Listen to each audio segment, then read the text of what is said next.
Hey, I hope you're having a good day or night wherever you are in the world. I have just been updating my user persona template in Notion, and I also have on my to-do list to check Descript and see if I want to sign up for it. So I thought, why not do both in the process and share the template with you in case it's helpful. So if you want access to it, you can for a limited time. There's a link near this video. Grab it. Here's what it looks like on the inside.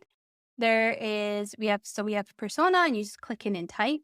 We have problem statement and I've got a formula here. And then I also have an example to help you.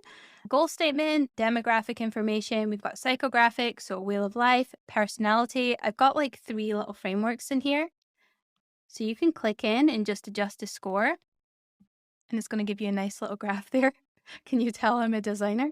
Sources of information, consumer behavior, pain points and frustrations, goals and desired outcomes, objections, solutions, and then your customer journey map. And I've included an explanation here as well.